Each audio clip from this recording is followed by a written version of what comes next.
Today we look at two major results from multivariable calculus, the divergence theorem and Stokes' theorem. The divergence theorem says that the total flux flowing out through a closed surface equals the total divergence of the field, added up over the solid volume that surface encloses. In symbols, this is written as closed surface integral of f dot nds equals triple integral over the volume V of divergence of f dv. Stokes' theorem says that the circulation of a field around a closed boundary curve equals the total curl of that field, added up over any surface stretched across that curve. In symbols, this is written as closed loop integral around the curve C of f dot dr equals double integral over the surface S of curl of f dot n ds. Let us start with a worked example for the divergence theorem using the vector field f equals x I hat plus y j hat plus z k hat. Our closed surface is the unit cube running from 0 to 1 in each of the x, y and z directions. On screen, watch the flat two-dimensional net of 6 squares fold upward into the solid three-dimensional cube so you can see how the 6 flat faces become the 6 faces of one solid shape.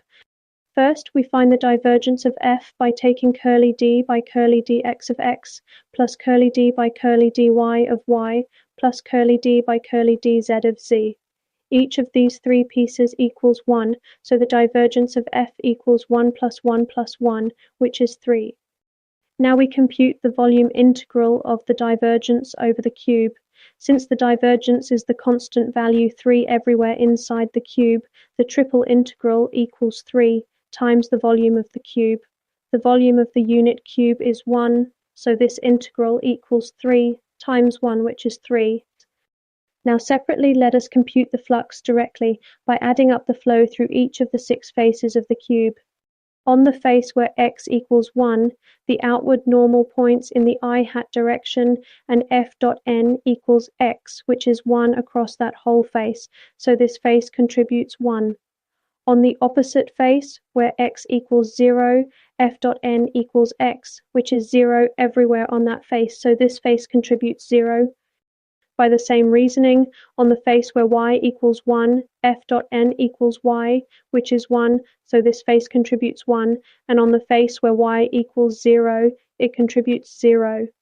On the face where z equals 1, f dot n equals z, which is 1, so this face contributes 1, and on the face where z equals 0, it contributes 0.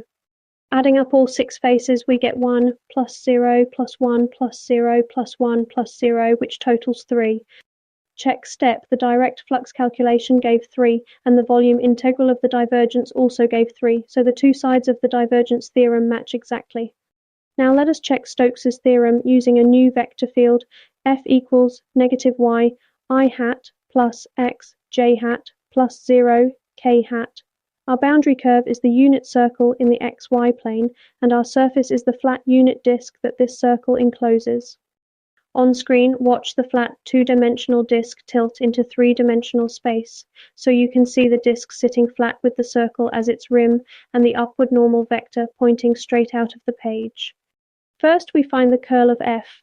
The only non-zero component comes from curly d by curly dx of x, minus curly d by curly dy of negative y, which equals 1, minus negative 1, which equals 2.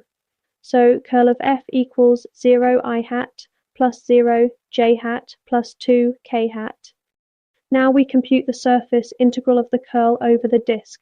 Since the normal vector on the flat disk is k hat, curl of f dot n equals 2 everywhere on the disk. So the surface integral equals 2 times the area of the disk, and since the disk has radius 1, its area is pi, so the integral equals 2 pi. Now, separately, let us compute the circulation directly around the unit circle. We parameterize the circle as x equals cosine t and y equals sine at, with t running from 0 to 2 pi. Then f dot dr equals negative y dx plus x dy, which becomes sin squared t dt plus cosine squared t dt. Since sin squared t plus cosine squared t equals 1, this simplifies to just dt. Integrating dt from 0 to 2π gives exactly 2π, so the circulation around the curve equals 2π. Check step, the direct circulation calculation gave 2πi, and the surface integral of the curl also gave 2π, so the two sides of Stokes' theorem match exactly. In both cases, a boundary calculation and an interior calculation gave the same answer, which is exactly the deep connection that the divergence theorem and Stokes' theorem describe.